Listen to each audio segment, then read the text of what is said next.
दिल्ली के मुख्यमंत्री और आम आदमी पार्टी के अध्यक्ष अरविंद केजरीवाल आखिरकार ईडी के सामने पेश क्यों नहीं हुए? विक्टिम कार्ड खेलकर भी पेशी से बच नहीं पाएंगे अरविंद केजरीवाल।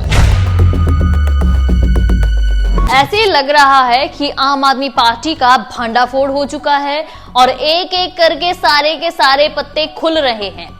जिस प्रकार समन्स को नकार रहे हैं केजरीवाल, ऐसे लग रहा है स्कूल ना जाने के लिए बच्चा आनाकानी कर रहा है। वंदे भारत 24 देख रहे सभी दर्शकों का बहुत बहुत स्वागत है। मैं महिमा और इस समय हम बात कर रहे हैं लाचार और हालातों से घबराए हुए, डरे हुए मुख्यमंत्री अरविंद केजरीवाल की। जी हाँ, स्थिति उनकी इस टाइम ऐसी हुई पड़ी है ना कि लग रहा है कि स्कूल ना जाने के लिए बच्चे जिस तरह बहाने लगाते हैं, वैसे ही वो ईडी के समन्स को बहाने लगा रहे हैं। लेकिन कब तक बहाने लगाएंगे?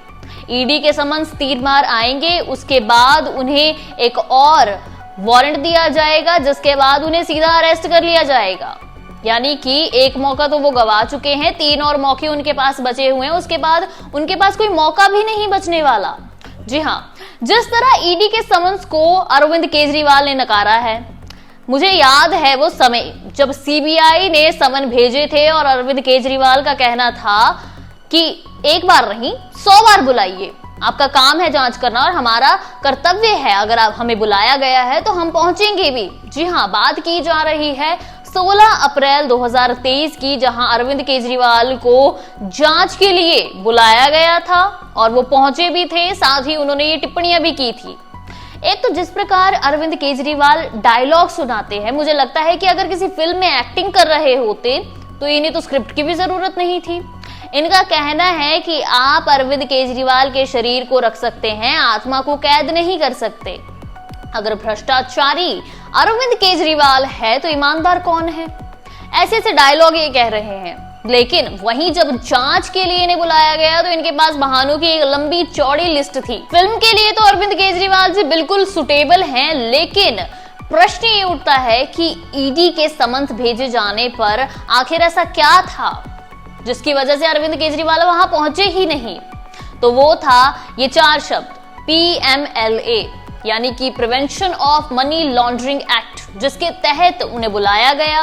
सेक्शन 50 के तहत उन्हें बुलाया गया है, जिसका मतलब है कि अगर जांच के लिए किसी को भी बुलाया जाता है तो उनका कर्तव्य है, उनका फर्ज है समय पर पहुंचना।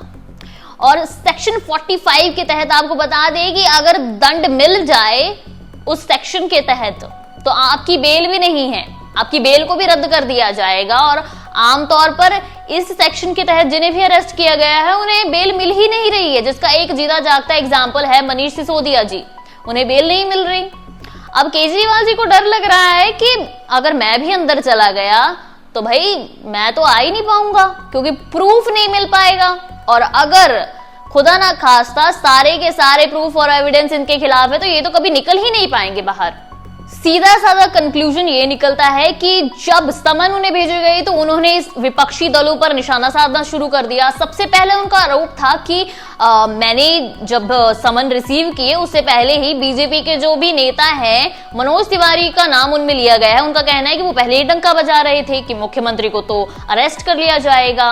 और वहीं उनका कहना है कि प्रदेशों में इलेक्शन होने वाले हैं, मैं प्रचार में बिजी हूं और विपक्षी दल चाहते हैं कि मैं प्रचार अच्छे से ना कर पाऊं, इसीलिए ये सीधा साधा निशाना मुझ पर साधा जा रहा है। ये तो चलिए बहाने थे।